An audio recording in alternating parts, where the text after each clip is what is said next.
Magandang oras mga kababayan, mga ka-Golden Boy. Update tayo sa nangyayari ngayon sa Strait of Hormuz. Donald Trump versus Iran. Ano nga ba ang update ngayon? Well, si Trump ay tumanggi na munang makipag-dialogo, makipag-negosasyon dito sa mga negotiator ng Iran na mga sinungaling at mga backstabber pa. Ngayon, ang ginawa ni Trump ay lalong pinatindi niya ang kanyang blockade, ang tinatawag na wall of steel, yung pader na bakal. At kanyang diniklara na rin sa kanyang truth social, sa kanyang social media, diniklara ni Trump na ang Strait of Hormuz ay teritoryo na ngayon ng Amerika. Nako, ang Iran ay niluto ni Trump sa sariling mantika.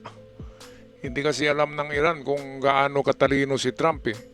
Hindi magiging bilyonaryo si Trump kung hindi yan matalino. Napakagaling na deal maker yan eh. Si Trump. Sabi ni Trump, nabubuhay siya na palaging merong deal. Kaya nga meron siyang the best-selling book tungkol sa how to make a deal. Pero ngayon, nasira ang kanyang how to make a deal dahil diyan sa Iran na hindi tumutupad sa mga usapan kung ano yung mga kondisyonis sa unang nilagdaan nila na Memorandum of Agreement sa Switzerland. Kaya ito na ngayon, pati ang Oman ay pinagsabihan na ni Trump ang Oman na kapag hindi kayo magipag-alyado sa Amerika sa Hormuz, kasi ang Oman at Iran ay gusto nilang silang dalawa na bansa ang mag-manage ng toll fee diyan sa Strait of Hormuz. Kaya sabi ni Trump sa Oman na huwag kang sa Iran, sumama sa ganyang mga parang gawain ng mga mafia na naniningil ng toll fee. Kung hindi, bombahin kita, sabi ni Trump sa Oman yan. Kaya ang Oman ay walang imik. Walang imik ang Oman eh. Kasi hindi naman talaga ang Oman katulad ng utak ng mga Iranian na terorista.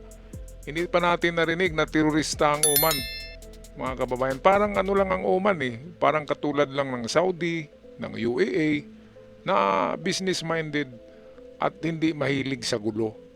Ayan, so ito, meron tayong hiram na video galing sa UNTV, atin muna panoorin. Walang magaganap na pag-uusap sa pagitan ng Estados Unidos at Iran. Sa kanyang Truth Social account, sinabi rin ni US President Donald Trump na mananatili ang ipinatutupad nilang naval blockade sa Iranian ports.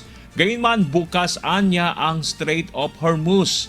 Sinabi naman ng Iran na mananatiling sarado ang rutang pandagat hanggat hindi tinutupad ng US ang mga tuntunin o terms para sa isang pansamantalang kasunduan.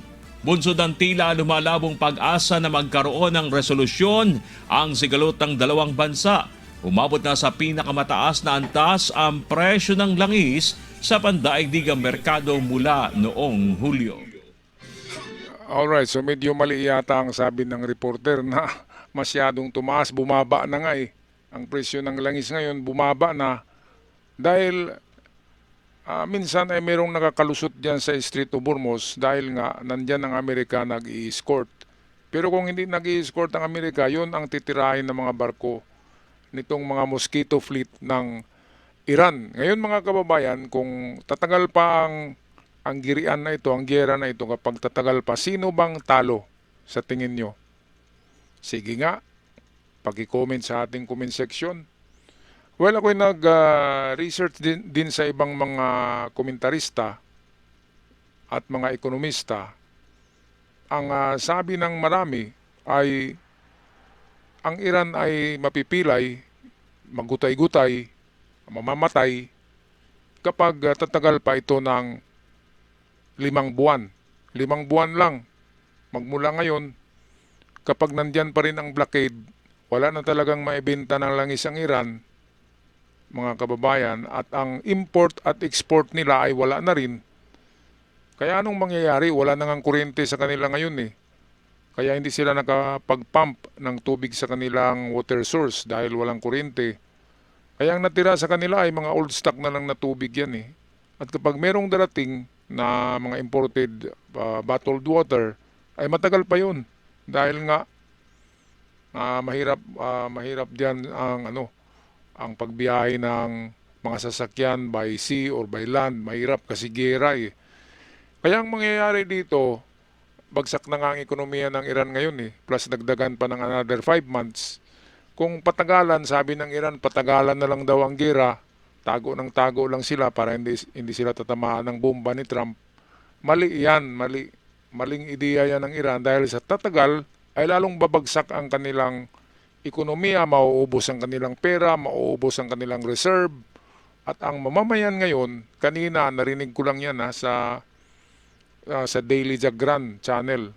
Binalita kanina na ang mga aktivista, yung mga pinapatay na mga aktivista, yung mga nabuhay pa, yung natira ngayon, ay nagpulong-pulong na, nagmeeting-meeting na para sa gagawing napakalaking protesta.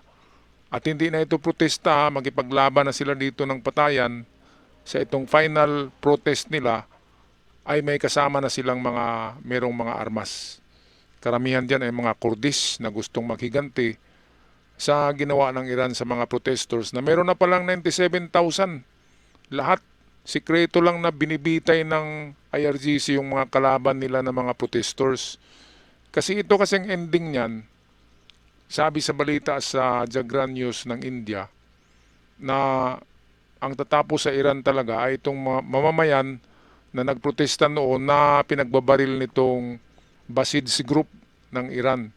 Kaya gaganti daw yun at hahanapin tong mga opisyal at membro ng Basij Group ng IRGC at titikluin din nila. Yun yung balita. Kaya itong pangalawang pagprotesta ng Iran, ng mga mamamayan dyan na hindi IRGC, ito ay revenge na ito. Hindi ito yung katulad ng protesta noon na sigaw ng sigaw lang. Ito'y bakbakan talaga. Gera ito. Ito'y civil war. At ito ang katapusan ng Iran. Kaya kahit aalis dyan si Trump sa gera na yan ay wala. Tapos talaga ang Iran sa sariling mamamayan nila na kanilang pinagbabaril noon. Kaya itong sitwasyon ng Iran ay lose and lose eh.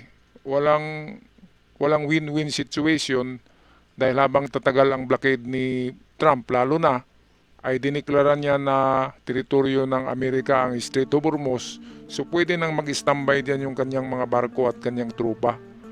Kaya babantayan ang galaw ng Iran. Anong mangyayari? Wala na, hindi na magagalaw ang Iran. Wala na silang kita, wala na silang refinery ng kanilang langis diyan sa Kharg Island. Wala na silang produksyon eh. Wala nang produksyon ang Iran at wala nang benta. So wala na talaga. Mauubos din yan yung dami-dami nilang reserve na pera. Mauubos din yan. At pag naubos yan, kakainin sila ng kanilang mga sundalo dahil wala nang sweldo. Wala nang isisweldo sa mga sundalo ng IRGC. Yun mismo yung mga sundalo ang bibitay sa kanila, sa mga leader, mga kababayan.